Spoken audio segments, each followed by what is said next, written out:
are back. You're listening to You Would Think, the Philadelphia Flyers podcast. I'm your host, Kyle Collington, and joining me, as always, Kevin Durso. How are you, buddy?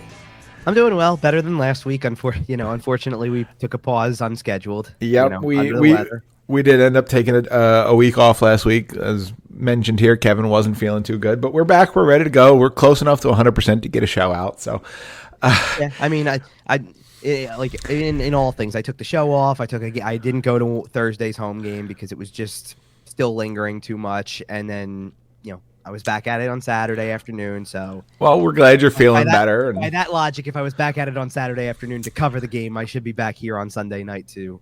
Absolutely. So I think I'm in good shape. Absolutely. And the voice sounds a lot better than it did a week ago, so that helps. All right, and the good news is we actually have some solid hockey to talk about. The Flyers have started the season above 500. We sit here through 8 games. Flyers are sitting at 4-3-1. We're going to break this down in just a second. Before we do, hit the social media at YWT Podcast. Subscribe to the YouTube channel. Kevin's at Kevin_Durso. All right, 4-3-1. And so generalizing this, by the way, we're not going to go all the way back here. Well, no. I'm saying through October, they have one more game in October. Technically, they'll play Monday night against Carolina to wrap up the October schedule. But this is close enough to the entire month that we kind of have a month worth of stuff to talk about, which is good. Yeah, we took 2 weeks off, and we come back with 8 games to talk about, basically. So, we got the first 2 in on the last show, so we can kind of but I'm sure we'll talk about it as a whole. So, there's similarities to a couple of them, sure. Right, that'll bring them back. But as we get going here, the first game of the series, well, and by the series I mean since our last show, is the loss to Ottawa. I'm sorry. I'm sorry. Home opener. You're right. Home opener was where we Home opener, Vancouver.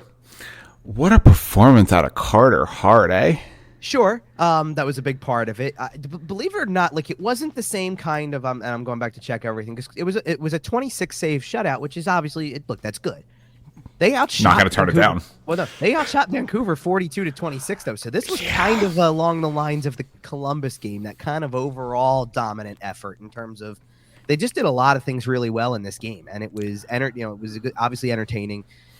Before we even get to the actual game itself, because we kind of led into this a little bit, because talk about a madhouse that the sports complex was that night. Apparently, these are kind of semi-unconfirmed numbers, but like sort of confirmed at the same time. Obviously, something along the lines of 125,000 people in the sports complex at one time, which was.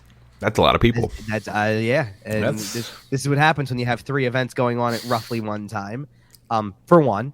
And then something about how this was the first time ever that every parking spot in the sports complex was taken. Huh.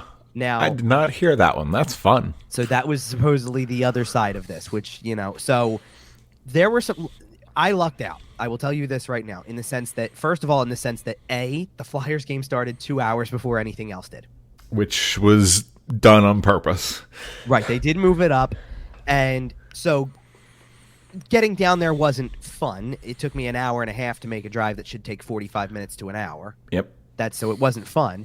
But getting in there was not the worst thing in the world. Once I got where I was going, I'm in, I go inside. Did I cut it close? Sure I did. For the home opener, I wouldn't like to be probably this close to puck drop, but I was there about 45 minutes before, or I guess to go a little bit more technical with it, 15 minutes before warm-ups, and it's like, right, you're really close to when everything picks up, and before when warm-ups hit, you don't have a whole lot of time to settle down. Right. Well, warm-ups hit, you blink, and next thing you know, it's, oh, by the way, we're about to start the game. Right. Collectively, like the warm-ups are over, they've sweep the ice. Everything's ready to go. Here comes the light show, and then we're on to the game. You know what I mean? And it's the home opener, so there's bigger things than that. It's festivities. They're going to introduce the whole team. You name it. And so the game progresses, and everything about the game is going swimmingly as it goes through. They got through 2 periods. The third period was about to start at 8:00, pretty much right on the dot. So you're looking at the fact that we're 2/3 of the way through this game, and nothing else has started yet in the complex. Nothing. Things are looking good. Things are looking good. Post game, by the way, there's nothing better than a 2-0 win where you go, hey, let's talk about this. Egor Zamula scored his first NHL goal. Sean Couturier scored his first goal since his return. And Carter Hart had a 26 save shutout. Who did we talk to after the game? Zamula, Couturier, Carter Hart. Done. Over to Torts and done. Let's go watch the Phillies. Well, and here's the thing. Now I've heard a lot of horror stories after the fact that once people trying to leave the Flyers game, when like fan wise, when they were trying to leave, there were still people coming in for the other two. So it was like a one lane in, one lane out kind of situation for a while. There was horror stories about people who were still stuck trying to get in and out an hour and a half beyond that potentially.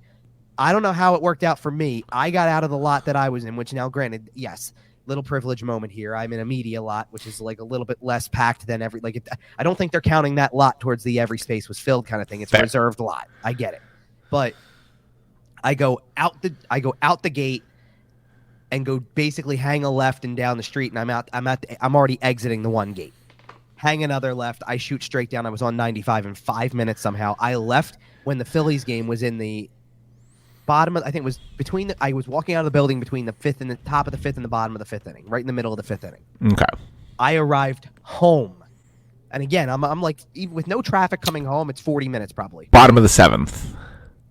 Top of the seventh. Top of the seventh. Okay. Because the bottom of the sixth ran long. It was a 4-run inning, and it ran long. And believe me, once this particular Phillies game was over, that was pretty much the highlight of the series at that point. We don't need to lament on We're not talking about that. I know. But I was just like, man, did I get lucky in the sense that it took me 5 minutes to get on 95 and get out of there and I was on my way home. And I was able to be home by 10, or right. 10:30 or something like that. And it was like, not bad. I'll take that every single time.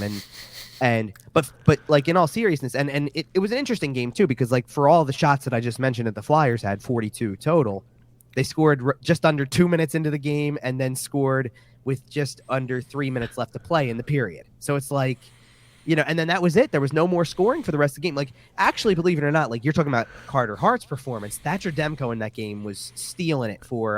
Man, they had probably 5 or 6 goals realistically, and they only scored 2 because Demko was so good. It should have been 6 or 7, nothing easy. Yeah, and look, let's credit on the 2 goals that they did score, because first of all, Zamula made a really nice play. Back into the lineup, by the way, because we had talked about the in and out the first time around. Back into the lineup and used some patience, kind of worked it around a defender who slid through his shot lane. So he pulled it back and then let it go through a screen, scores, great celebration. He was really excited about that one, obviously. I mean, of course it is. It's always cool. It's not the first guy getting his first goal. Yeah. And it's not the first. Oh, look, it's not the first occurrence we're going to talk about something like this happening in this show. We'll have another one of these to get to in a little while. But first NHL goal is always cool, Yeah. So it was a cool moment,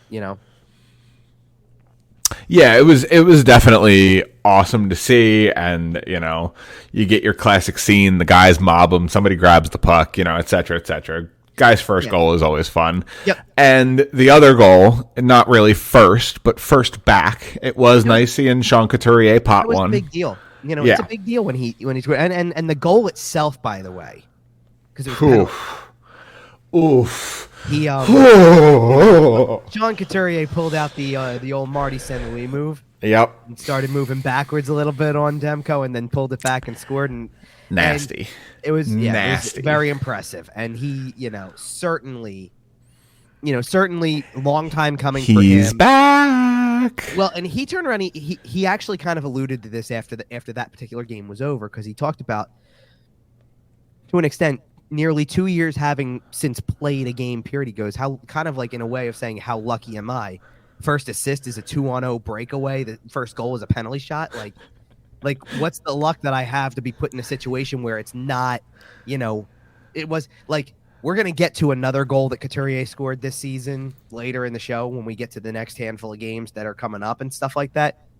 Much more kind of the goal you expect to see Sean Couturier score than worrying about, like, hey, on a penalty shot. You know what I mean? Like, right. Absolutely. Like I think he's just thinking, like, what did I do to put myself in that situation where it's those two situations, a 2-on-0 for the assist and a penalty shot, which is, essentially, the breakaway with nobody else out there. Very, very premeditated. They've also, by the way, everybody said he's worked on that move in practice. So, of course. Because Carter Hart said he's seen it a few times. So see, but I would think, though, if you haven't scored in 22 months, having the whistle and the call and the break and 10 to 15 seconds to think about it. For a lot of players, it's your third game back. Right. You haven't scored in almost 2 years. For a lot of guys, that gets in your head. And it was nice. It was nice seeing him not only take a good shot, obviously, but being confident enough to pull off a move like that. Because I mean, you don't just come in and start skating backwards unless you're extremely comfortable with where you're at. So it is nice seeing Sean Couturier. I'm willing to say that he is pretty much back to where he should be, where he was, however you want to phrase that. I mean, there's still things. Look, to me, there's still things to work on. Now, I'm watching it from a way more probably technical standpoint than you are. Fair. And not to try to jump too many spots here, but basically going to the very last, most recent game we can go off of. Yeah. He took. Now, ultimately, he ended up. It was a puck off the side of his head, kind of, and that's what was creating the pain and kind of whatever it was. But a lot, like when it happened, a lot of things looked awkward. His legs kind of buckled in a weird way. He was dangling his shoulder going off the ice, and everybody, like, immediately you're thinking, oh, great, watch that, whatever. So certainly, I think there's still going to be there should be at least. Fair.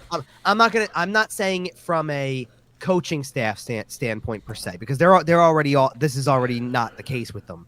But you kind of should have a little bit of a white gloves approach with him, just a little bit, like in terms. And I guess I say that more in terms of expectations than I do usage. They, if you want to jump from this game to the very next home game they played against Edmonton, where quite literally Tortorella said after the game, he wanted every shift against McDavid. And they kept McDavid in check, except for one time when he wasn't on the ice because they were trying to get their lines back in order following a penalty kill. Right. And that's the one time that the McDavid line got to them in any way. But think about that. He's 4 games back going against the guy who's fastest in the league, most skilled in the league, puts up the most points in the league. The guy, right? The guy. And stayed with him the whole game, wanted it the whole game like that, and for the most part kept up with it, pretty much entirely kept up with him. Yes. Well, and then imagine what else do you want? Imagine what happens to everybody else behind him as a result of that. The way that Noah Cates is able to defend, because it's not you're on McDavid and you're from one game to the next. Like, go from one game to the next in this particular situation. You're not going from, hey, tonight you're on Elias Pettersson. The next game you're on Connor McDavid. The next game you're on, the Robertson Hintz line. You know what I mean? Like, you know what I mean? Stuff like that. Like, you're not going from one to the next elite. You're going to, a little bit of a tier below, which is a good thing, which can be a good thing anyway. For a guy like Noah Cates, anyway. Are you saying that not every team has a line like Connor McDavid, Leon Draisaitl? Well, no, I'm saying I'm doing the opposite. I'm saying that they've kind of played a lot of teams in a row that do possess. That's fair. A really solid top line, or at least top line center that you're trying to compete against. And I think there's a difference between the way that they and they had no choice, but the way that they threw Noah Cates into the fire last year. Yeah, Noah Cates, him behind somebody like Couturier. Noah Cates might mess around and get himself in the Selke conversation within the next 5 years or so. He already did a little bit. Yeah. And obviously Sean Couturier is going to get a lot of the Selke buzz on this team just because he has won it before and he is, that defensive center and et cetera, et cetera. But the attention that Sean Couturier draws will also get Noah Cates some attention as well in that category, and people will recognize how excellent defensively he is as well.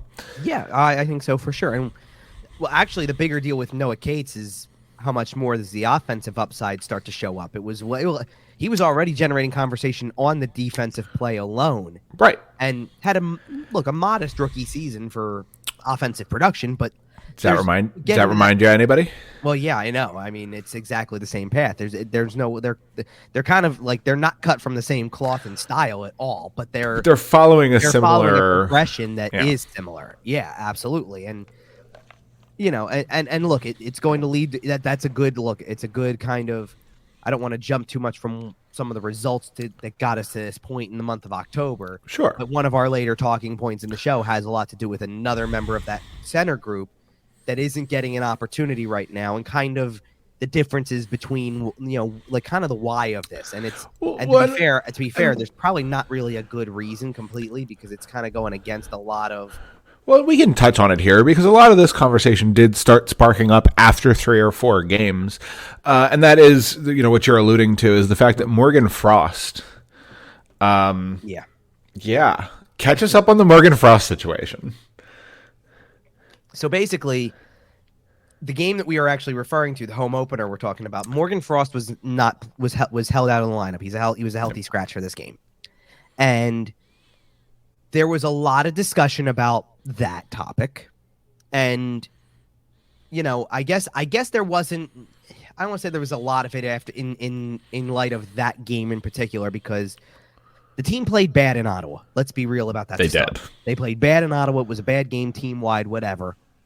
And you had 2 young players that have made the roster out of camp, Tyson Foerster and Bobby Brink, and they had split the 2 games to start with.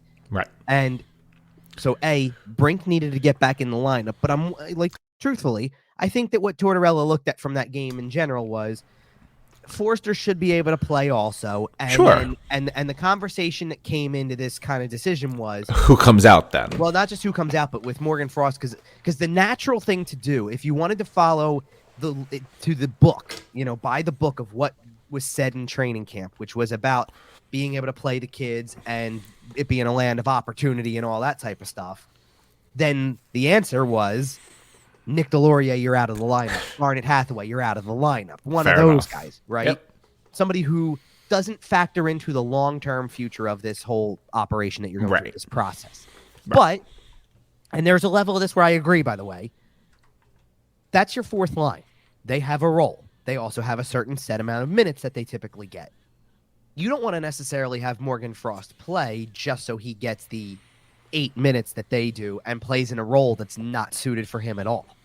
That doesn't show off the playmaking or allows him to try to be creative and make plays and maybe score or whatever. Right. You want him to be in a creative role. You want him to be in preferably a top 6 role. At worst, 3rd line. But even then, are you telling him to go out and be a checker?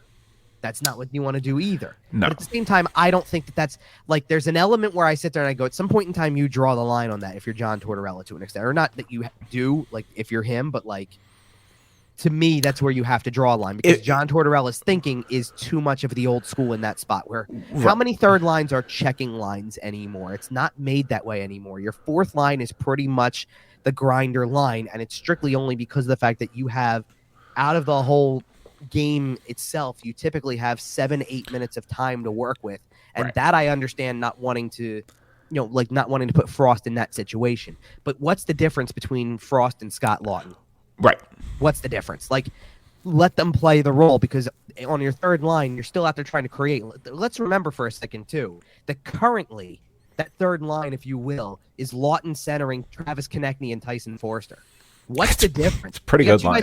You got 2 guys who are supposed to be able to score goals, though. And Lawton's the leadership 2-way guy, and that's fine. I'm not saying anything wrong with that. There's a room in every spot for that. Yeah.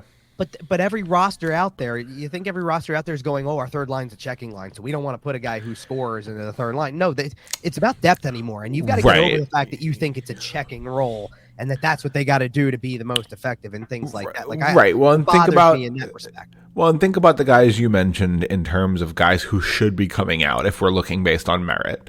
You mentioned Hathaway and Delorier, guys who Hathaway can, contribute offensively, etc., but he's typically there to provide a little bit of edge. And same with Delorier, obviously, with quite frankly less scoring talent than Hathaway. But those guys are not on. There's not room for that in an NHL lineup anymore, right? In 1997, there were 6 spots, or 5 or 6 spots that those guys would take. And as the years have gone on, those numbers have gotten smaller and smaller, and now there's room for between 0 and 2 of those guys, and for most teams, it's 1 at the most. I partially disagree with what you're saying, because it's not that there's not room for guys like that. It's that it's less about, like, Delorier's had a couple fights in the last handful of games. And I get that fires everybody up and that's great and things like that. If you want to talk about Delorier or Hathaway or Nick Sealer's done this too, so I'll lump him in, even though he's not a forward. I'm just sure. Well, sometimes he's a forward. But that's true. People who have seen a guy take a hit and then go, I'll be the guy, and they come in and they serve as bodyguard. That's fair. Yes, there's a role for that still, because you do want to protect your star players. If somebody sees Tyson Foerster go down and comes over and goes, I'll take care of this, then yes, you're appreciative of that. That's fair. And it's happened a couple of times, and that's what their role is. What I think people have a problem with, and this is exactly what I said, is, and this is kind of the way that I feel, like kind of the way I feel is, well, and for what it's worth, by the way, to this point, Frost hasn't played a game since the second game of the season. There's 8 he has games, been healthy scratched in 6 games in a row, and the problem is this only fuels the argument even further. But you take that line that we are talking about and you go, okay, listen, yes, are they able to be protectors, and do they have a specific role? Sure, they do. I get that. The line has contributed nothing offensively. They are all 0 points. If you want to get Morgan Frost in the lineup, that's a pretty easy spot to do it, even just to get him some ice time. But they loved their preseason, and they love the chemistry of the trio that's out there and things like that. The big problem was, and look, this changed a little bit defensively because one of these types of players is out of the lineup now also. So which we should mention as well. But what I want to get at is take Morgan Frost's name out of this discussion. Okay. Don't address it as Morgan Frost is being held out of the lineup. Let's address it like it is the other way. In the first 4 games of the season that you played, just the first 4, when this was kind of becoming a thing. Right. You've scratched 2 kids in alternating games, which is fair enough. Well, fair, but you've scratched 2 kids who are 22 years old. In alternating games to get each other into the lineup. You've scratched your 23-year-old defenseman. Mm-hmm. Well, I'm sorry. Well, you had a 21-year-old defenseman and a 23-year-old defenseman that were doing the same thing, and you alternated the 2 of them as well. And now you were scratching your 24-year-old center. Right. Who was a first-round pick. All while, by the way, at that time, the 5 or 6 players, I believe it's 6, that are age 30 and over, have played every single game to that point. And you're going, what happened to play the kids? What happened to land of opportunity? This isn't land of opportunity. Why is it the decision-making process being like, and this, where this was really a big argument too, or where I think this was a big argument, was from the Vancouver game to the Edmonton game. We just talked about Egor Zamula had a nice game against Vancouver. The whole team pitches a shutout defensively, by the way, and he scores his first NHL goal. And he's scratched against the Edmonton Oilers because you want to get Emil Andrae into the game. Well, what about Nick Sealer? What about Mark Stahl? Why did they have to dress in each of the first 4 games? And you have 2 guys playing well. And I'll say this for John Tortorella. I'm going to defend John Tortorella for half a second, and then I'll criticize him in the second half. Don't worry. John Tortorella is a competitive person. Sure. And a competitive coach. And after 4 games, you're 3-1. After 5 games, you're 4-1. I understand wanting to keep things together while it's working, right? Especially in this early season, John Tortorella knows how important it is to get off to a good start. And when you start 4-1, no matter what your lineup looks like, I want my coach, the person who's in my locker room talking to my team every day, when you're 4-1, I want him thinking Stanley Cup. I know the roster isn't built for that. I know the roster is built to be bad and then be further dismantled and be worse. Like, I know that. But when you're 4-1, I want my coach thinking Stanley Cup. Now, since then, you've lost 3 of 4, and you lose all that ground with me and make a change, John. But after the last one, I think they will, by the way. I hope so. But through 5 games, I'm willing to defend Torts on pretty much all of his lineup decisions, because we've talked about it a lot on this show. From Danny Briere up, the idea is be as bad as possible. But from John Tortorella down, it has to be about winning. To some extent. You know what I mean. Yes, I hear what you're saying. So this is where I have a problem with this. And it's because of the fact that then honestly, just say that from day one. Like, honestly, if you're the coach and that's the way you think, and we're going to be competitive and we're going to try to win as many games. So you don't think he should have said, we're going to play the kids? Is that what you're kind of getting at? Said it was a land of opportunity, and that you're thinking big picture with everybody's development, and then basically, bench Morgan Frost for 2 weeks. Well, it has nothing. Again, to me, it's not like take Frost out of it because fair. I feel that way about Zamula. Like fair.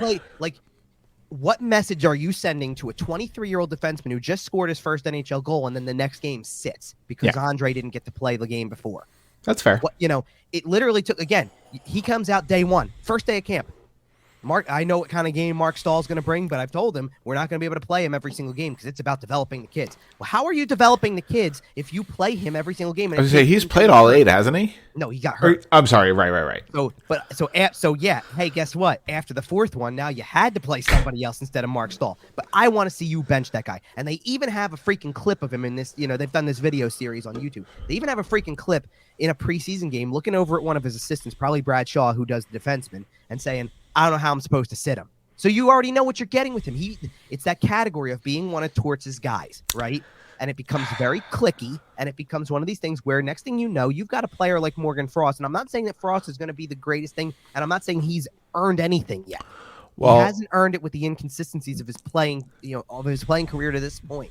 But you're essentially you're running the risk of running him out of town because at what point in time does somebody like that sit there and go, I can't play for this. I can't play for this guy. He doesn't like me and he won't put me in the lineup. And I don't know what else I'm supposed to do. And I really do think there's a chance that Morgan Frost ends up getting traded.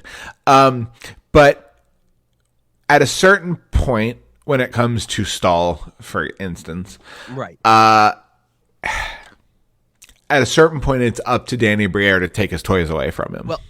Here's another way I'll take it too. Okay, because they sent down Emil Andrae not too long ago, and I agree with that decision. Fair enough. Because of the fact that did it look overwhelming to him? Yes, a little bit. Yeah, he didn't play near it. Like he didn't play as many great games as he did poor ones. You saw some flashes. He looked good at times, but yeah, he definitely needs a little bit of a break here. Exactly, that's fine. So he explains how. Because, they can send him down. He can get top pair minutes in the minors, all that type of stuff. Yes. We run the first power play, et cetera, et cetera, et cetera. But in the next breath, because it's brought up, now that you're down to with Stahl out, and we're going to get to Rasmus Ristolainen in a second, who hasn't played yet too. With those two guys out, you have room for you have 6 healthy defensemen. Yep. So Ryan Ellis will come back any day now. Well, no. So the point, I hear you. But so the point is, does that mean Zamula's basically an everyday player now that he's going to play, right? And whatever. And Tortorella said he's in the same boat as Andrae. That they'll do what's best for his development or whatever. And it's at this point in time that I sit there and I go, you can't. And Danny Briere better get it into John Tortorella's mind that you can't do this because you know how you get Egor Zamula to the minors? Waivers. Yeah. So you run the risk of losing him for nothing. So if you like him as a part of your future, you have to learn to let him develop on the fly now. You're past that point. He's not Emil Andrae who has options to go back to the minors. He's pretty stuck on your roster. You better get him some ice time. Right. Yep. So you have to play him. So don't hit me with the line, well, he's in the same boat. No, he's not in the same boat. And Morgan Frost is not either. It's not like because he's sitting, you can go, Morgan Frost, I want to get you to the minors. Somebody will claim him. And if you want him to be part of this team, then you have to figure it out. Like, in all seriousness, I haven't seen enough of Tyson Foerster this year to not warrant necessarily sending him down right now. Brink is out playing Foerster. So if that were the case... he absolutely is. So if that were the case, what's the easy thing to do to improve the development of all 3 players involved in that triangle? Send them down. Send Foerster down. Brink gets to keep playing up there until something changes, and he may need the time down in the minors or whatever the case may be, or until an injury allows you to have Foerster back up. But Frost can't go anywhere. He has to be at this level. So you can either find a way to get him into the lineup or keep benching him, and eventually he's going to get traded, and you lose a player who's in his mid-20s because you're stubborn about keeping the 4th line together or not putting him in a checking role or whatever the hell you want to do with it. And that's the problem I have. It's not like, again, I'm not here to make it a defensive play Morgan Frost because I think Morgan Frost is the answer to some of their problems. It's just, how do you go about trying to develop everyone the best way? And right now you're holding one guy overly accountable by not playing him, despite the fact that other guys could all fall into a similar category. Think about something for a second. Go look at, and this is a big thing about because we're talking about, look at their start. Look at the way, the record and all that stuff like that. Who's scoring the goals? Who's producing the offense right now? And go look at the names and recognize that it's kind of exactly the same thing as last year. Yep. It's your established players. Right. And even more to my point on it is go look at it doesn't even have to be goal totals. Like right now, goal totals, it's pretty easy, right? Like Travis Konechny's got 8 freaking goals so far this year. He's playing well. I will give Travis Konechny a lot of credit. He's got 8 goals. Now he's a unique kind of person in this because Travis Konechny's right on that edge, right? He's right on that line between do you stay for the whole thing and you come out on the other side and you're a star on this team, or do you cash him out now while you get the most value out of him? Yes, correct. I know. Like what's the bigger cash out? But how about this? How about Cam Atkinson with 5 goals on the season already? Is Cam Atkinson part of your long-term future? Nope. No. So he's the reason why you're having success. It's not like it's somebody who's your future doing it. It's nice to see that, Joel Farabee with 4 goals. That's a nice thing because Joel Farabee is definitely on the other side of the rebuild process. He's part of the growth potential here. Looking at your points leaders, Travis Sanheim, he's locked up long term. Sean Couturier, he's locked up long term. These are parts of your future. Well, right, and Couturier's different because of the contract, and Sanheim is definitely. Sanheim also kind of falls into that category age-wise, where it's a little different. But the contract's really a challenge to move. And listen, if Sanheim can embrace everything. Now, the problem with Sanheim is he still makes a bunch of really awful mistakes and turnovers from his own end. But if he can be a production level guy, and I'd have to go, I don't have it off the top of my head. I'd have to really go back and look. But I want to know when he got to 8 points last season because it was a while. It was a long time. What does he have? He was atrocious to start last season. He has what? One goal and 7 assists to get to the 8 points this year, I believe is what it is. Let me see. So he has 1 goal. I just want to go and look last year at his game log. Okay. And I just want to. He has 1 goal. Yeah. Okay. So I just want to look because, first of all, by the way, let's just even do this without even having to look at his game log. Last season, how many goals and how many points did he have? I'll let you know he played 81 games last year. How many goals and how many points did he have last year? To compare to the fact that he's got 1 and 8 already this year. 9 goals, 25 points. So you nailed the assist number. Take 2 goals away, and you're right. So okay, listen. 7 goals, 23 points. For pulling that out of absolutely nowhere, I feel pretty okay about that. But now think about this. They've played 8 games.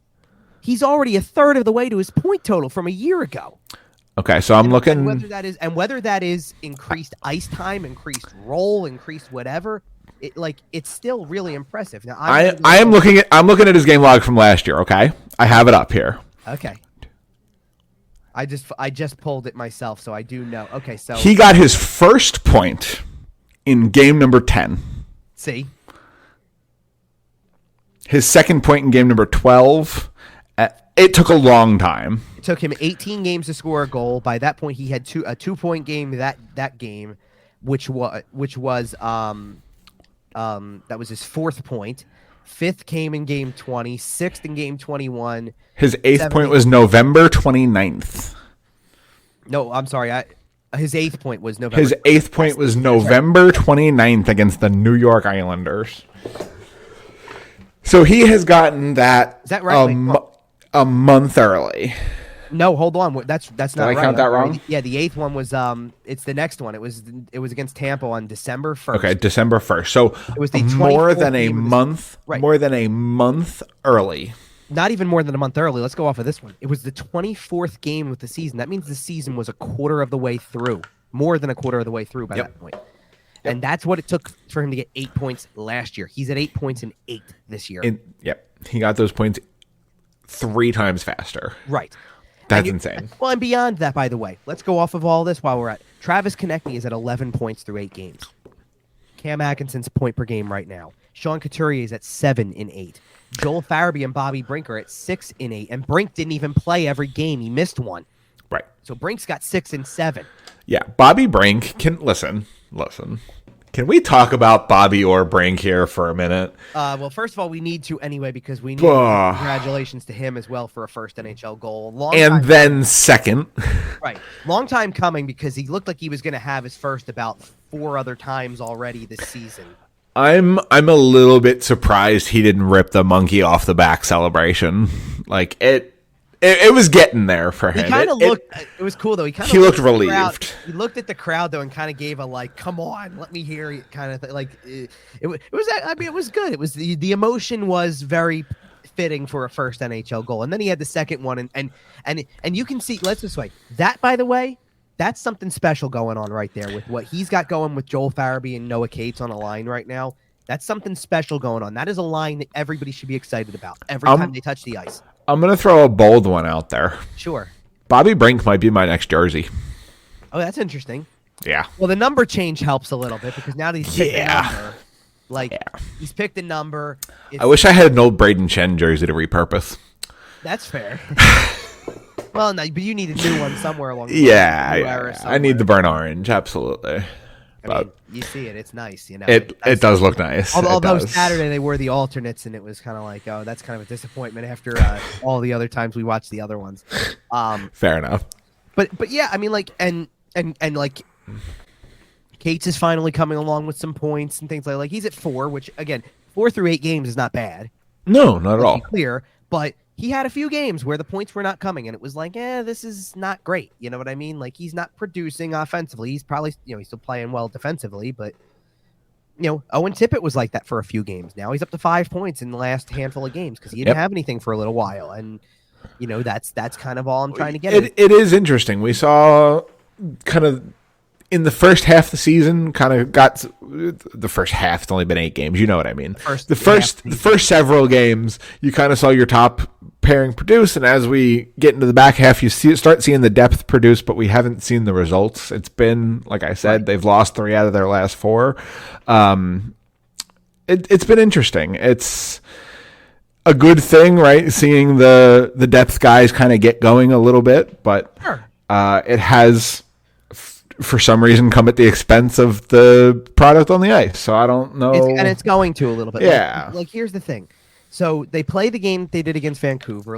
We can go back to the October stuff now because we can go back to talking about some of these results. They play the games they played the game against Vancouver. The game against Edmonton, by the way, same deal. They have a really strong game.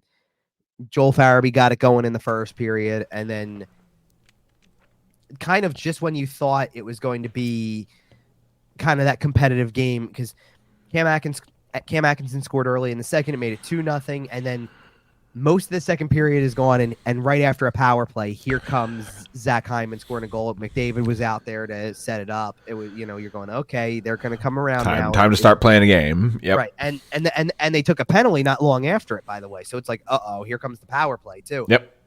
And then Sean Walker snipes with a short-handed goal. An absolute snipe. Yes, and you don't see that out of a defenseman very often. Well, this also started a little bit of a trend for a couple of games because after this game was over, and by the way, Cam Atkinson scored another goal at the end or in the third period to put that game away. Great defensive game for them, by the way, to keep. McDavid didn't have a shot in the game, by the way. I don't know if that was high. No, the Oilers have been awful. The Oilers have been ironically awful. Ironically, as we're sitting here recording this, they're actively playing in the Heritage Classic right now, and they are leading the game as we speak. Against another team who's been awful. The whole division's been awful, which I think is why people were a little except for the surprised Kings. Well, I think. Well, I hear you. Somebody's got to be good out of the division. But the Kings are a wagon. But somebody said something. I saw a tweet the other day or something like that about how the and so is Vegas. Hello, sorry. Well, sure. about how the Pacific Division also apparently has the 26th, 28th, 30th, and 32nd ranked teams or something like that. Oh yeah, and Vegas really bad. Yeah. Well, and then all of a sudden, Vancouver. Where's Vancouver coming from, sitting at 5-2-1 through 8 games? Well, you called that one. You thought they were going to be a playoff team. And you know what? I will say I'm going to take a lot of credit because Casey DeSmith has come in and been fantastic and has taken a lot of pressure off of Thatcher Demko. Demko's obviously been good too. We can't ignore that. Right, but how much better is he going to be not having to play 55, 60 games? Oh yeah, I agree with that. Well, then it's just in general. It's right. Pedersen and Besser got off to great starts. Quinn Hughes is looking great. Really Brock Besser didn't go the first 22 games without a goal or whatever he did last season. Like we talked about some Flyers starting the season slow last year. So did Brock Besser. Yeah. Elias Pettersson did too. Like That they had a historically bad season last year. Like all those guys had career bad years. They're not going to be bad 2 years in a row. There's just too much talent there. Sure. Are we on to the beyond the Edmonton game? Are we on to the Dallas game where the shorthanded goal trend continued? Because absolutely. I mean, Travis Konechny had 2 of them by himself. The Flyers have been shorthanded killers this season. And then until Saturday. Wow. Fair enough. We'll get there, but this was the previous Saturday, and then so this was what was really impressive. Konechny had one earlier in the game that helped them tie the game up before the first period was over. Then they're down 2 goals in the third period, and they take a penalty right after Jamie Benn makes it 4-2 Dallas. And it's like, okay, that's probably the end of the game. That's it. They're going to lose this game. Because Benn scored with 9:24 left in the game. Right. 2-goal game against Dallas, who was in the Western Conference Final last year. And is a wagon. With 9:24 to go, are you beating that team? You don't think you are. No. And then when you take, then to top it all off, it would be pretty easy to roll over and die.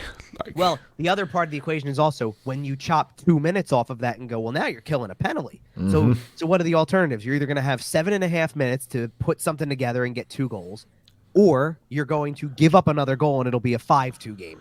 So whichever one it is, that's that is what it is. And then Konechny scores another shorthanded goal. And then 47 seconds later, Sean Walker scores another shorthanded goal. And then the game's tied, and it ends up going to overtime. They lose in overtime, of course, because overtime is still kind of a nightmare scenario for them. But you know what? Honestly,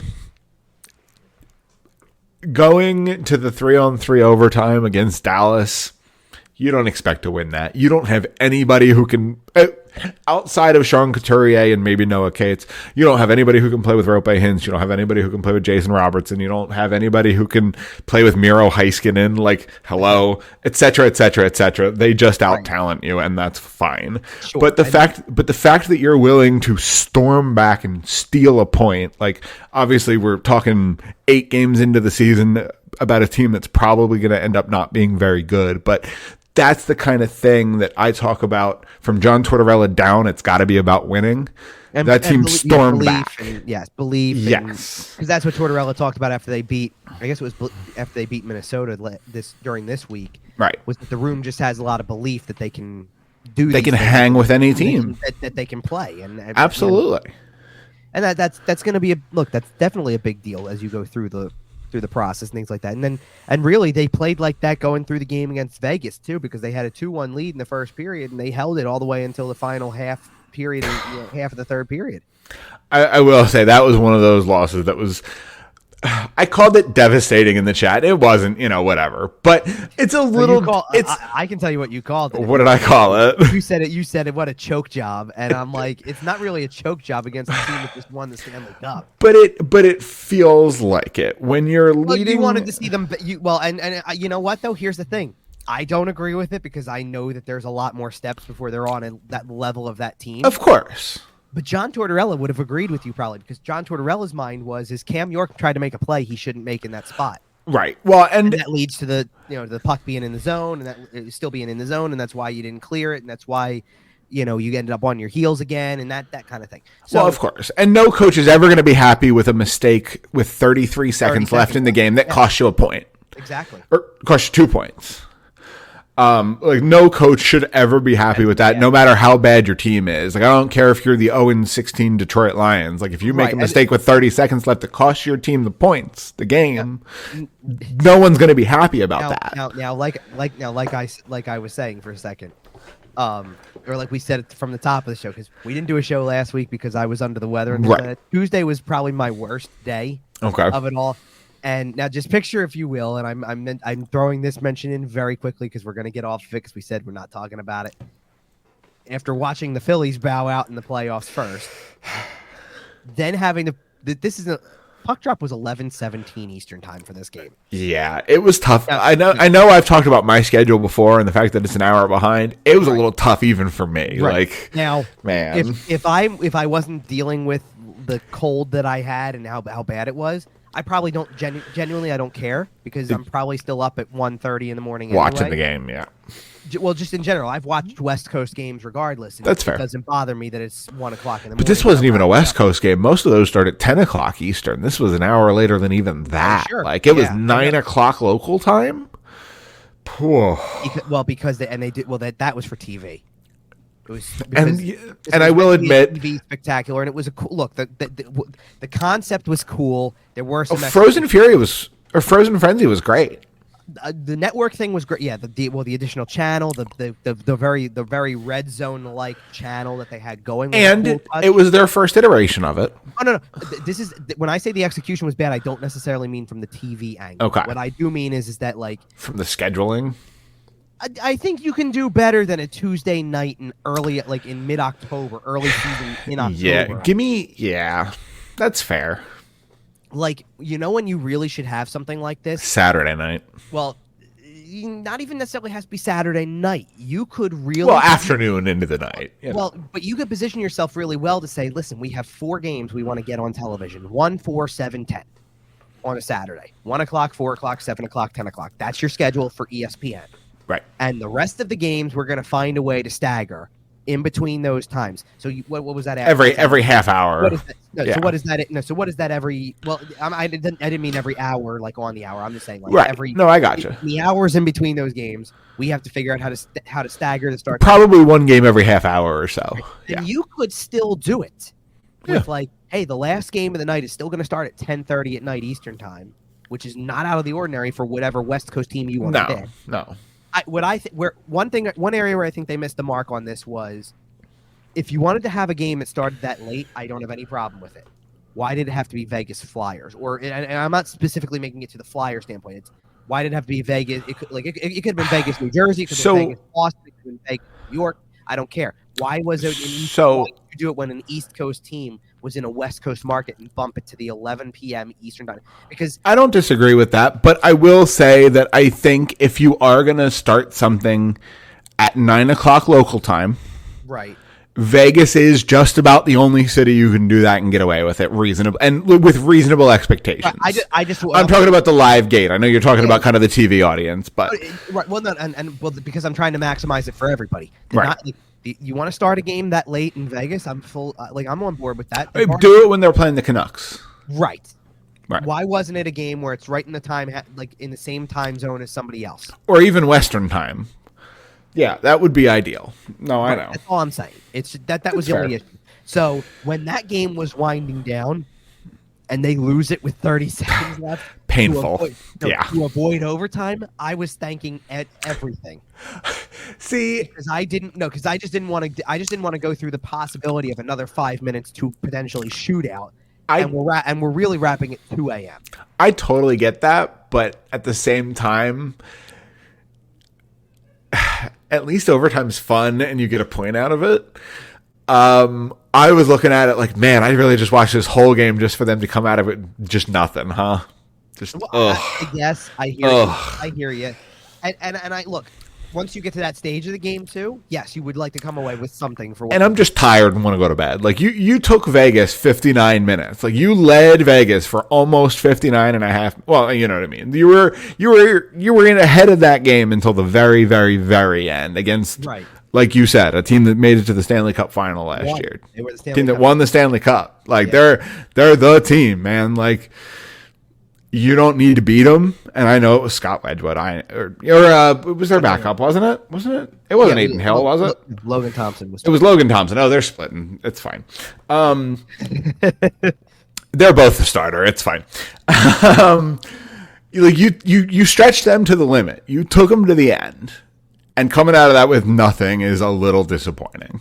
Yeah, I totally get that part of it. I just was not disappointed that the game was ending. Maybe 10 minutes earlier. Fair enough. So I could finish the story out and just be done with this thing. Because, look, from my standpoint, too, you know how weird it is to publish a story at 2 a.m.? Fair. For a live sporting event? Like, it's weird. Especially when, like, you're considering at that point that, like, I don't even know how many people knew the game was on. That's how, like, little... People cared. Well, because you were also you were on the same day as a Game 7 in the baseball playoffs. Right. And when that was over, how many people just were like, I'm turning the TV off. I'm done for the night. I'm going to bed. Yeah. Right. I mean, because that game ended right as puck drop happened, practically. Yeah, it timed out nicely. So that's all I'm saying. It's like at that point in time, who wanted to watch that anyway? So it was like, I mean, that game's kind of twofold for me then, because on one hand, I'm sitting here going, it doesn't get any coverage at all in terms of like, oh no, like anticipation for a game that starts at 11. But at the same time, the story might be one of the most read game recaps I do because nobody watched. Fair enough. Like, somebody's got to find out the next day what happened, or hey, the story's there. This happened. Okay. All right. So after, of course, you could also look and say, oh well, they lost. That's it. And I think for a lot of people that is where they're at on the Flyers, and you know what? Fair enough. But after a quick little swing through the West, Dallas, Vegas, the Philadelphia Flyers returned home. Yep. And I will say, Nick Delorier welcomed them back with a bang. 2 seconds into the game, Flyers, Minnesota Wild, Patrick Maroon and Nick Delorier. Good old-fashioned, there's no predetermined fights in the NHL. They dropped the gloves right away, and just a nice little scrap. We love a good opening face-off scrap against two big, ugly mugs. And here's the thing. I believe it was last season. These two teams had 4 fights in a period, right? Yeah. So, like, Delorier was part There's of a little bit of heat there. Yeah. Well, and I think the interesting part more than that was that it didn't carry over into anything further as the game went on. That was right. the only fight. I think that was them going, all right, we had some beef. This is us settling the beef, and we're just going to play a normal game here. If things get fired up, then they'll get real fired up, but there's no reason to elevate things for no reason. There really shouldn't have been much beef, though, either, because Maroon wasn't on the team last year. Yeah, but they lost Reeves, and he kind of gets he gets tapped. He gets tapped as the guy, right? Like, I know, and obviously this is like, forget it being premeditated at the face-off or whatever. It's probably something that you skate by the guy in warm-ups and go, hey, by the way, buddy, you want to go? You might have texted him last night, night before. Hey, bud, eat a big lunch. We're going first thing tomorrow. Tell your coach to start you. Like. Maroon strikes me as the I'm going to send a text type. Like, hey, or after morning skate, he texts them, eat a big lunch. I'm starting. See you there. I'm not saying it happened, but tell me you'd be surprised. You can't. So anyway, by the way, this was a very, mostly fun game. I was about to say, what happened after was a lot of fun. Well, mostly fun, a little stretch of time where you thought, here comes they're going to find a way to blow this game. And then they put the foot back on the gas and finished it off. Almost immediately, yeah. Some really nice goals. I thought, obviously, the first one by Travis Konechny, who since then has 2 more, but this was his 6th of the season. Just a snipe job from the top of the circle. I don't feel bad saying this before October's even over. There's your all-star. There's your all-star.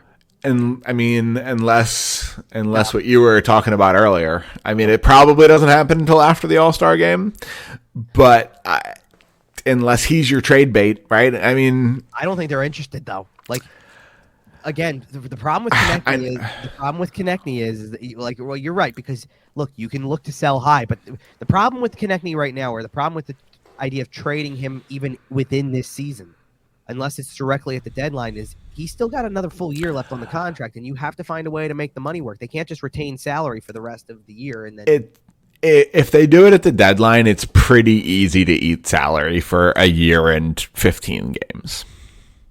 I don't know, though. For them, let's say he stays relatively hot and has 30 goals by mid-February, the trade deadline. End of February. Let's say he's at 30 and he's looking like he's going to score 40, maybe 45. And I know he started hot, but you get what I'm saying. Right. Well, he's on pace for something good right now. That's what I'm saying. Like, and I'm not throwing crazy numbers out there. I don't think here. I think the way he's off to right now, he's going to top the 31 that he put up last year. I think he might do it by the trade deadline. And if that's the case, man, you can get a ransom for him. I still think that he's going to be the type of guy that you go after the season and then talk to people about, and you say, look at the most recent whole thing, and there's a lot of stuff to go to. But he's a UFA when his deal's up, right?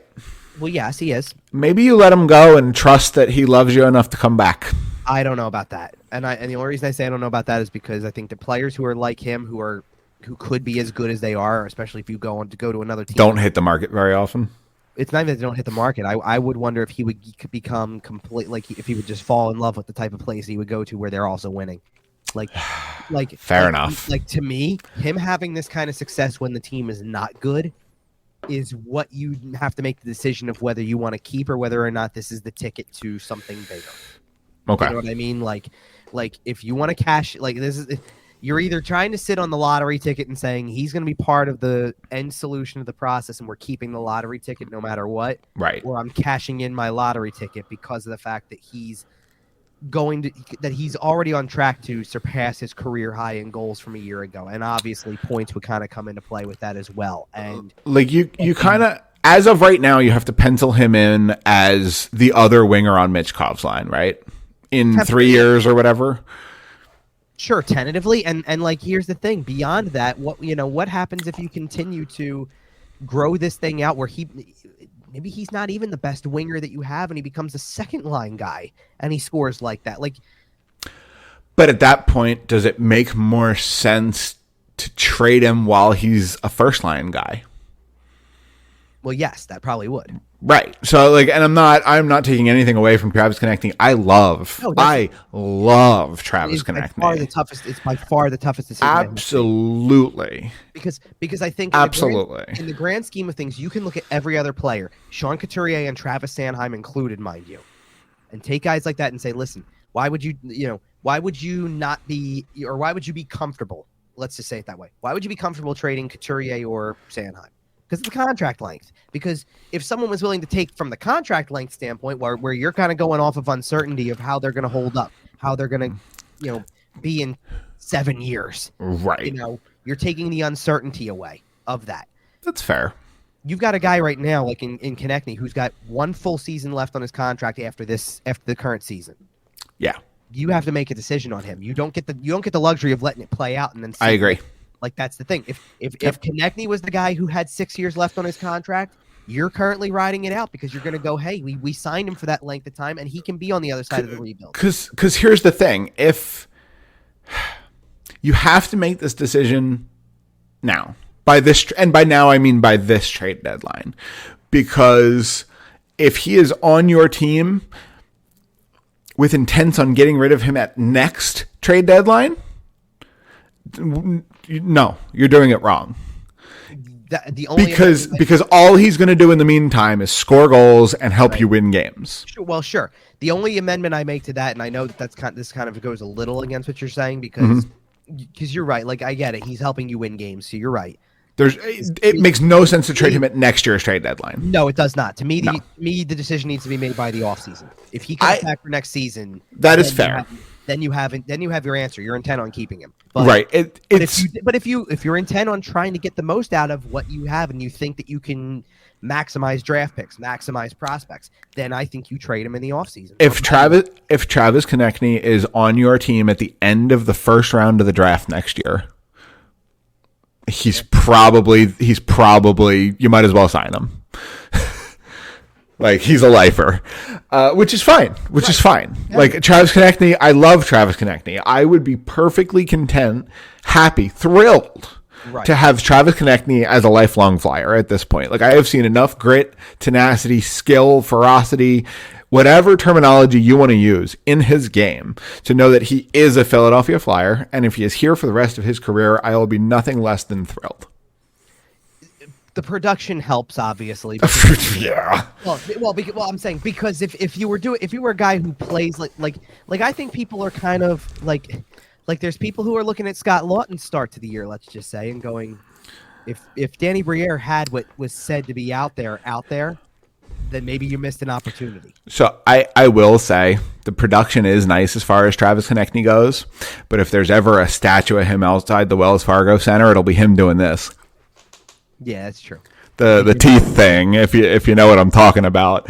Like, because that's just his personality, right? Like, you don't, I mean, unless he scores a Stanley Cup winning goal, knock on wood, the statue is a personality moment for him. You know what I mean? Like, that's just the kind of player he is. Well, so anyway, beyond the Konechny goal, let's go to the rest of this game. It was a lot of fun because the second period they scored 2 power play goals, which, by the way, to that point in the season had been a foreign concept for this team, really scoring on the power play. What a shocker! Sean Couturier, the Flyers and not scoring on the power play. Name a more iconic duo.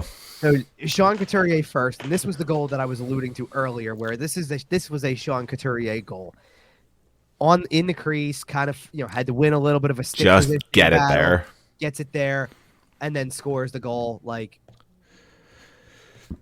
just it felt like a classic Couturier. Vintage Sean Couturier.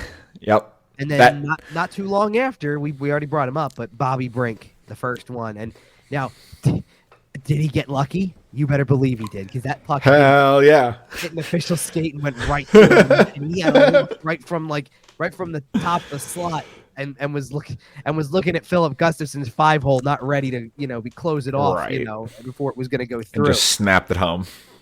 And then after that, by the way, the 3 goals in the third period they scored. Once the game was back close, it was 3-2. Owen Tippett. The play really was Cam Atkinson, by the way, because he creates a turnover, gets the puck ahead, and then Tippett on a break. Pushes it to Tippett. Yep. Great finish, by the way. Hope to see more of that soon, because that's the only one he's got so far this year. You talked about Sean Couturier getting a nice clean breakaway as his first goal of the season. Tippett got a little bit of that too, and he didn't even have that 15 seconds to think about it. So he just instinct, baby. He gets in there, he fires it far side, I think, and just pretty. He put a glove side off the post and in. Yeah. It was a good shot. And then Brink gets his second, which, by the way, what a pass. I know.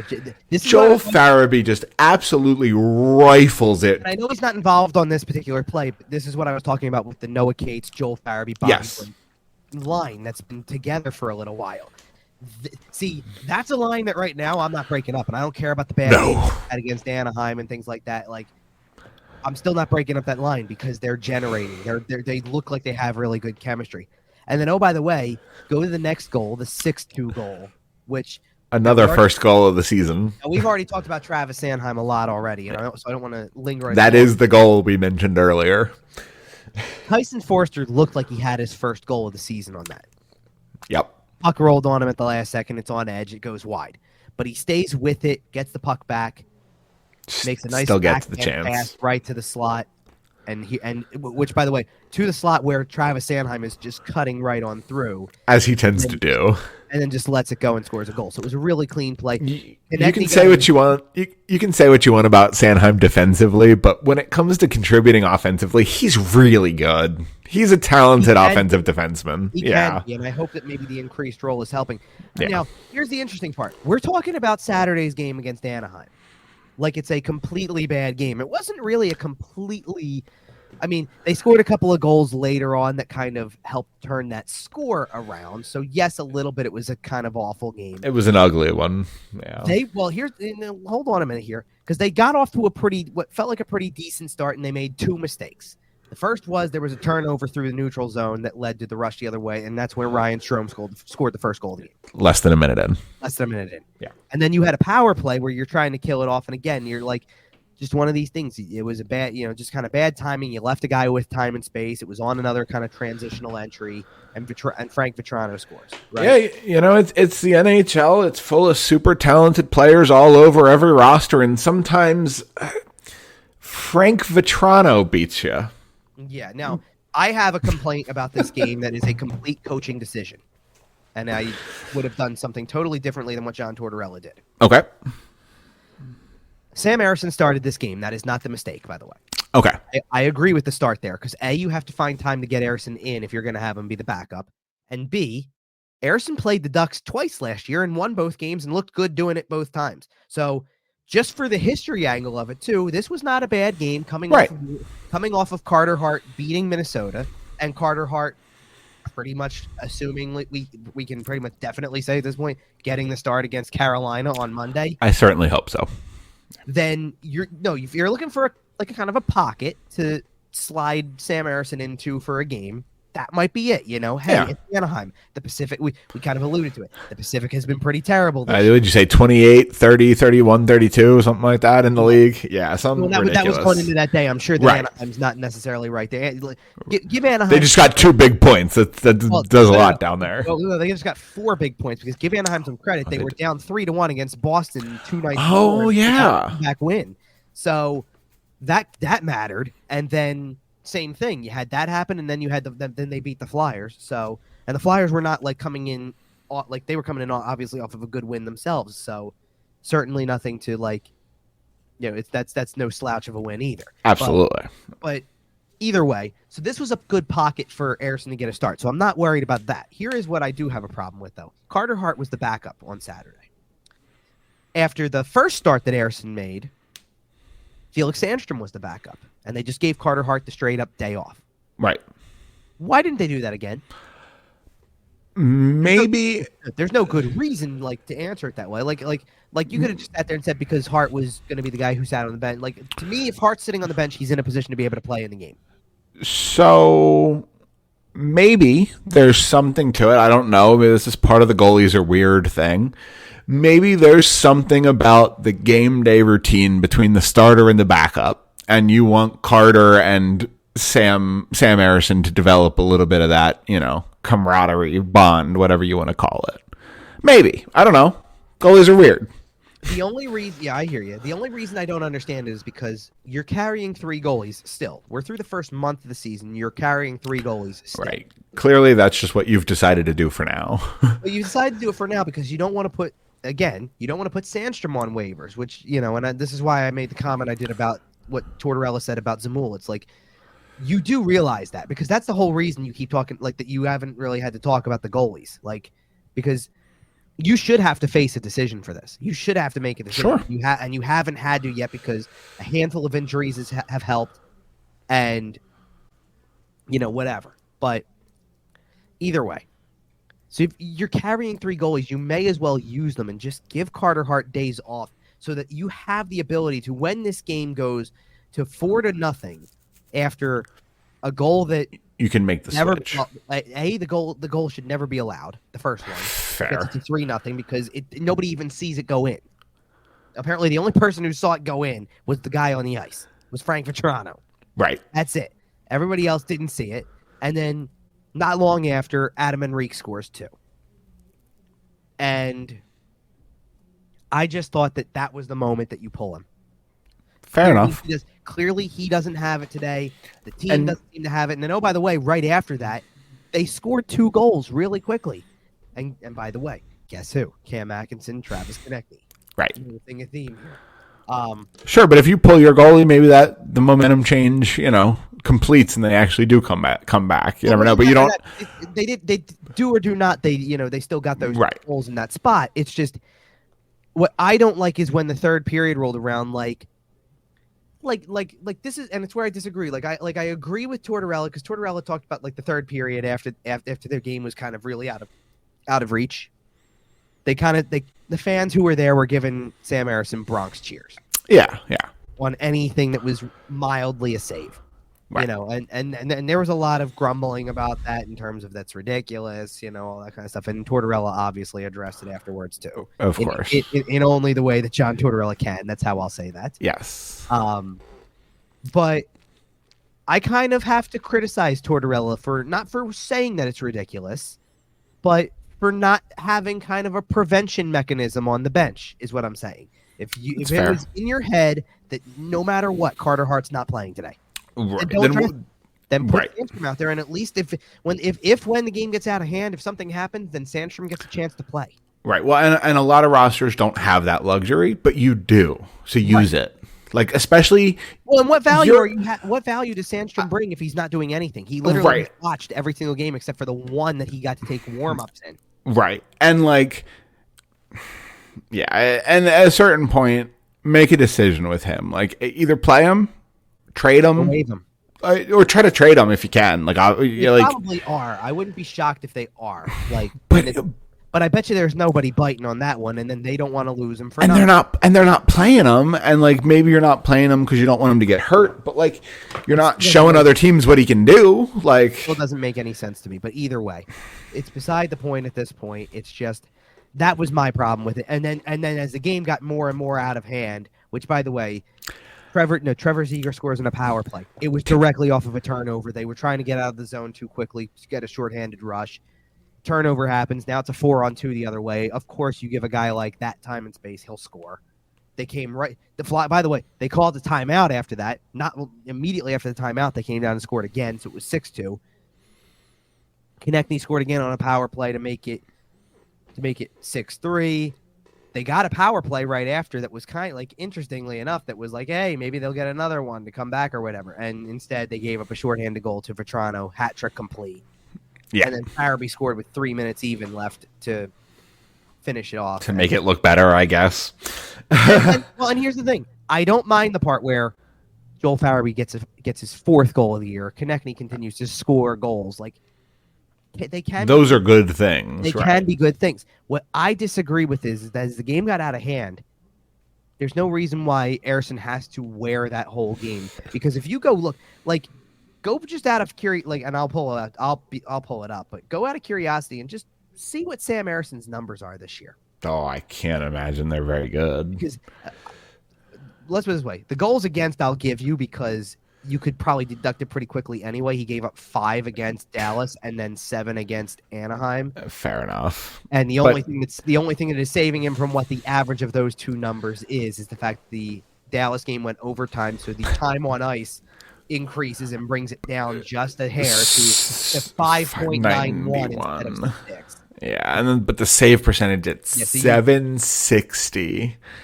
is just unacceptably bad. Right. And I'm not like, believe it or not, at some point in time, you actually kind of look smart for keeping Sandstrom a little bit because now you get to send Erstrom down and let him go play. They're not going to. But again, they probably should. But there's another argument against Tortorella, isn't there? Fair. Why is that not on a level playing field? You seem to have no problem talking about sending defensemen up and down like yo-yos. You don't seem to have any problem worrying, with the way. But you said this guy's stuck, and now you're stuck with him. Like, what? Change your mind, John. You're stuck with him. You've got another guy who's sitting here playing, who you can't move, and then you've got a guy who you've tried to use twice, and he's at a 5.91 goals against and a 760 save percentage. And then go down. And then in the meantime, you have a guy who Carter Hart is playing very well this year. He's looking like essentially what we expect Carter Hart to look like at this point, which is, I don't know if I'm overstepping here, but roughly speaking, a top 10-ish goalie in the world. Maybe a little bit outside that, but somewhere in that range. He is very, very good. I'll say that. Here's a fair way to do it. Where do you think Carter Hart ranks in goals against average this year? He's got a 2.18. Where do you think that ranks? That's early in the year, so some of these numbers are really 7th. It's not. He's lower than 7th. Okay, but 7th place is kind of ridiculous if I'm being honest. But okay, no, 10th. Okay, fair enough. 10th is solid, and in fairness, top 10-ish. Okay, but here's another reason why it's fair. Carter Hart has played out of the 8 games, 6 of them, right? The 2 goalies that are above and below him, 9th and 11th, are both of Vegas's goalies, who we know are spending time. Right. By the way, the Stanley Cup winner. Well, right. No, 2nd and 7th place in the league in goals against average are both Boston goalies. Okay. Teams that were until very recently undefeated. Right. Even in this case, Joseph Wall has a 1.33 for Toronto. He's 3rd in the league. He didn't start the year as the starter per se. No. Right now it's kind of a back and forth hybrid. And he's still not officially their starter. How about this one? Semyon Varlamov's at 1.51. Isn't Sorokin the starter though? Yep. So allegedly, you would think. But these are always a bad look in the beginning of the year because of the fact that it's hard to determine what they're qualifying. Like, everybody's got kind of the same amount of playing time, so everybody qualifies for what the league leaders list would look like until you get into the part where somebody's finally played 15, 20. Right. We are still a little early and played 5. Yeah, we are still a little light on the sampling sizes at this point. Sure. Like in the same sense, Carter Hart's save percentage is 13th in the league, but you're also behind, you're behind again. Both Vegas guys are, I think, just one is actually. I'm sorry, so just one. Both Boston guys. Probably both Boston guys. Yep. But and here's another thing though too to consider. Carter Hart might be 13th, but you're also behind. You're behind Vejmelka for Arizona, who probably sees a shot volume that's out of this world. You know what I mean? Or Jake Allen in Montreal, who also is probably seeing a lot of shots. How about again, here's a good one. How about Thatcher Demko, who only allowed 2 goals on 42 shots when you played him and has a .936 save percentage? I wonder why, because if they give up a lot of shots and he makes a lot of saves. Yeah, they do. You're going to be there. It's not like you're talking about a guy who may not see as many shots and just keeps having really good, right, moments or whatever. So it'll even out, but you can look at the numbers and say, listen, if that's around what he averages, a little more than 2 in goals against, no problem. 924 save percentage, even if it's 920, 919, 917, you're in good shape. That's good. Yeah, absolutely. That's really good. That's something to build around. Now, granted, I don't know if people are. I feel like people are watching him a little differently this year, to be honest. Of course, like there's a cloud. Well, the obvious elephant in the room as a part of it, but also just in general, because I think people are also watching him a little differently because the contract situation. Well, because of the conversation we've already had involving Travis Konechny or involving some of these other guys. And I've been saying it on this. I've been saying it on this show for 18 months. He's too good. He's winning you too many games. And it's the problem is that they I don't think that when it comes down to it, they can look past the fact that he's his age. I agree. And I am starting to come around on that. So when we talked about this kind of last summer in the abstract, not this past summer, but last summer in the abstract when the team was just kind of terrible, it was a lot of, okay, but who's going to be here in 5 years when we rebuild? Who's going to be here in 8 years when we rebuild? Who's going to be here like way down the line? Fast forward a year, Matvei Michkov changes things. Sure, it does. Well, 3 years. Yeah. Well, there's another angle to it as well, because yes, Michkov changes things because of the potential, because of everything that you're seeing so far, and because of the fact that, like you just brought up, there's a little bit of a set timeline with him, because it's not the same. It's not the same unpredictable nature as some of these other. As most rebuilds. But think about something else and ignore Michkov for 1 second. See what Cutter Gauthier is doing in college right now? Yep. That's even shorter term. Oh, sure. That's end of the year material at this point. Cutter Gauthier is on track, by the way, and I wouldn't be shocked at this at all, but the way that he's playing at the pace that he's playing currently. Is he winning the Hobie Baker? Right, that feels like I was going to say at least that feels like a Hobie Baker nomination. Fair enough. Because he's playing that well. That's number one. Have you happened to check out some of the stuff going on in the OHL? I've seen a little bit. Have you seen how the London Knights look? Turns out the London Knights are good. Yeah, but do you know who some of their best players are? I think I have some ideas. Yeah. Does one of their names rhyme with Kronk? Rhyme with Kronk. Yes, one of them does rhyme with Kronk. And the other rhymes with Larky? Yeah. You're not wrong. So I'll pull up Oliver Bonk's numbers first, really. Okay. Because Bonk's at a position that's kind of like going to be the most under the microscope because I'll pull up Barkey then. Barkey's, I can't wait for it. I'll pull him up anyway for myself. I was just starting. So Oliver Bonk does not have a goal yet this season in the OHL. Okay. But he's got 10 assists in 12 games. Pretty good. Which is pretty solid stuff. He is also, I'm trying to get this on because I'm doing this one on my phone. He's a +3 for penalty minutes so far. Okay. Denver Barkey. Denver Barkey, go ahead. Denver Barkey also has 4 penalty minutes. Okay, but that's not what I'm worried about right now. I know. He is a +8. Mm-hmm. Okay, so yeah, I know he is. He's played 12 games, 7 goals, 16 points. Now, we've talked about this a lot in the past, and this is what you expect from high draft talent in their draft +1 season. This is what you expect, right? You're playing against 15 and 16-year-olds. Like, you should dominate, especially on a wagon like London. But it's still nice to see. It's still nice to see him contributing to a team that is very likely looking to make a run at the Memorial Cup. It's nice to see. Sure. It's nice to see. So Denver Barkey, by the way, now there's a lot of guys who have played a handful, like a couple more games than he Sure. has. Not many, but the league leader in points, and by the way, it's pretty obvious based on the fact that they have the top 4-point guys in the OHL right now. Kitchener's pretty damn good also. Okay. The Kitchener Rangers are pretty damn good. But the league leader in points right now has 25, of which 20 of them are assists, by the way. But stupid. But Barkey's at 16, and at least, not terribly low on the list. Let's put it this way. Technically, it ranks him at 15th, but 2 guys in front of him are tied. So he's in a tie for 13th. Okay. Not horrific at all, obviously. Not at all. That's pretty good stuff. Goal-wise. For a guy who's not even getting top-line minutes, right? Isn't he on their second line? He might be. I don't know. I haven't paid, super close attention. But I think he's playing on their second line, so that's some pretty good production right there. I do also want to add, by the way, because 7 goals, by the way, he's not even leading his own team in goals. Right. So there's somebody else who's in front of him, but again, for a guy who was 3rd-round pick, is very undersized, looks like he's 12 years old, all that type of stuff. But you're starting to see why he got a preseason game. Why he got an extended look throughout camp and things like that. He's probably going to go to the AHL for a year, I would imagine, probably next year. But you never know. Could be. It depends on where the team's at.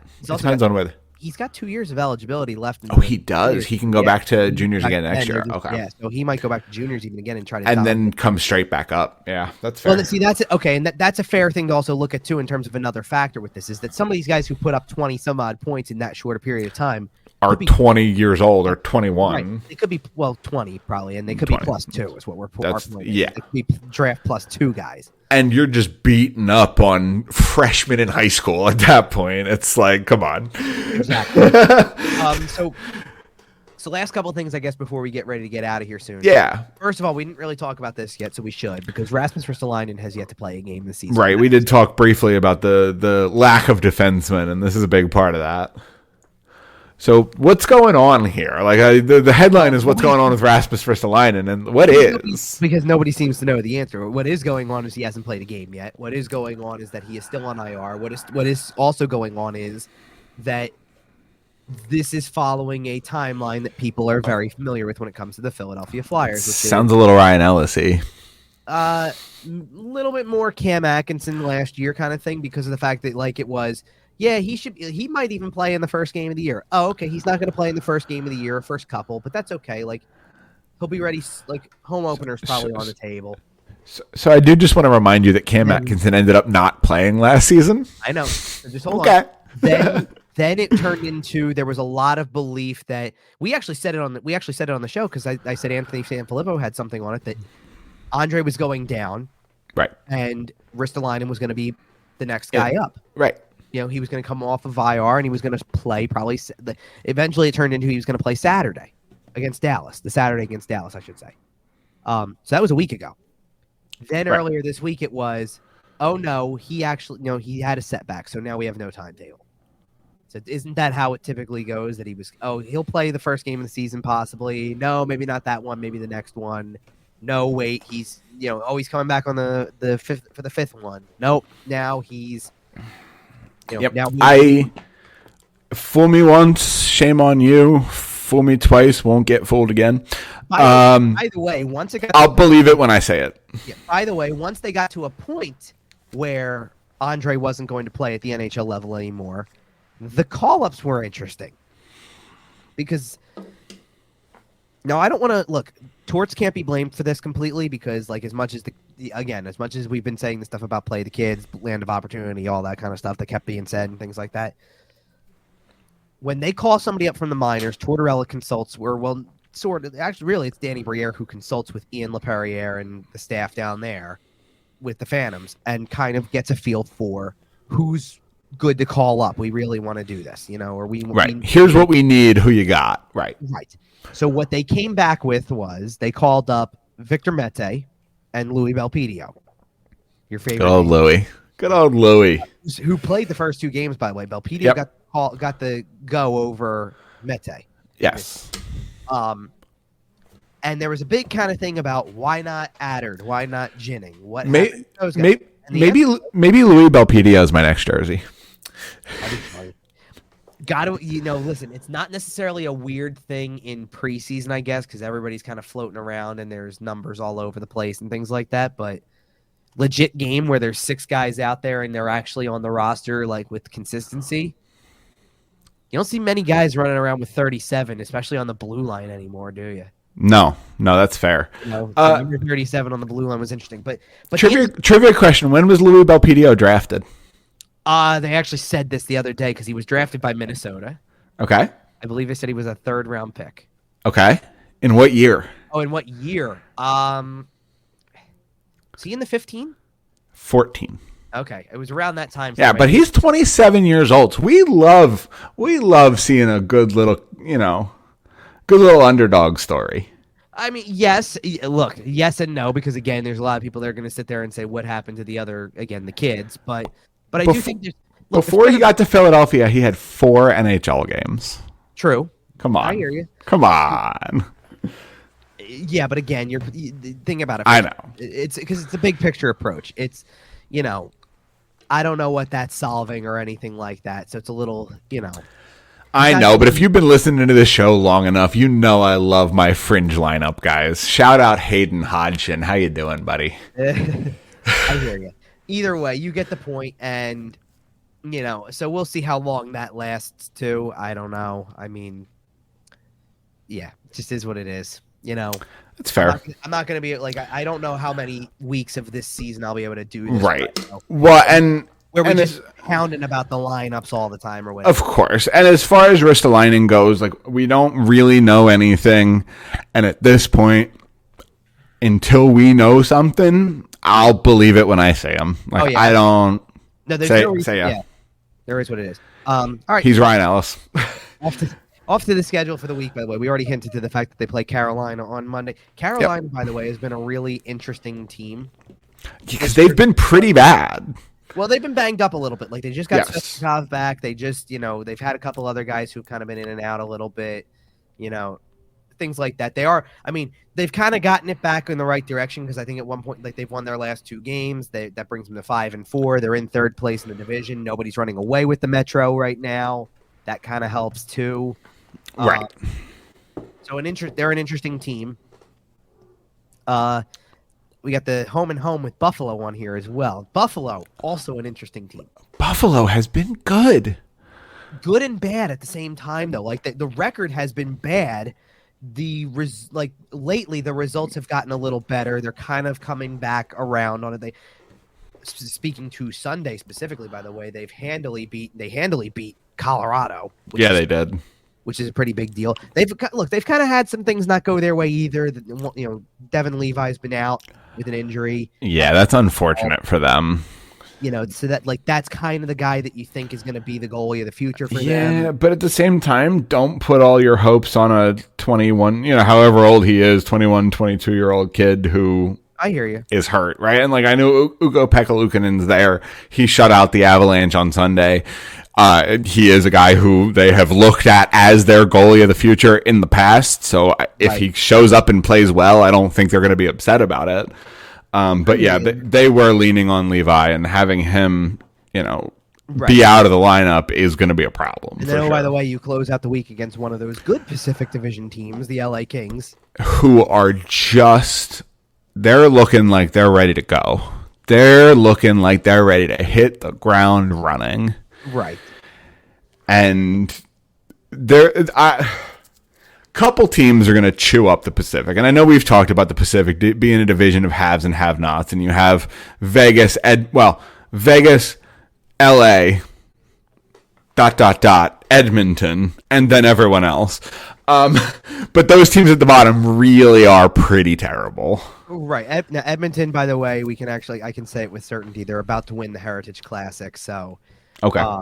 That'll move them up a little bit. They'll actually be on the verge of passing Calgary in the standings. Actually, I think they might with that one. Well, and Connor McDavid returned tonight, so that obviously bolsters your chances.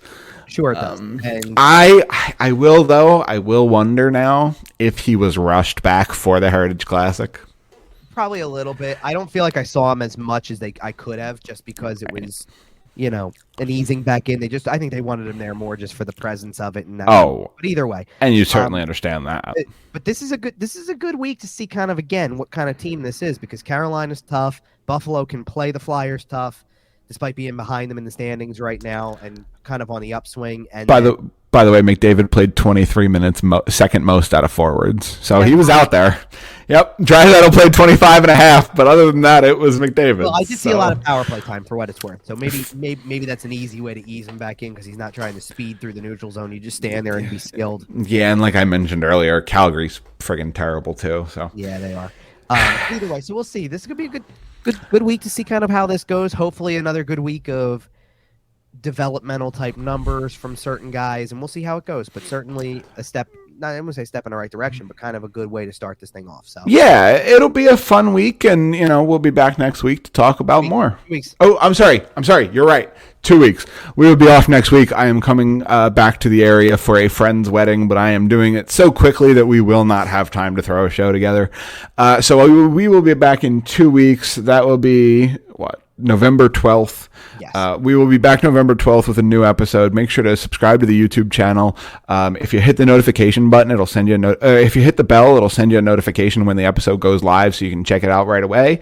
Subscribe to us there. Hit the like button. Hit us on all our social medias. We're at YWT Podcast everywhere. We are also on sportstalkphilly.com.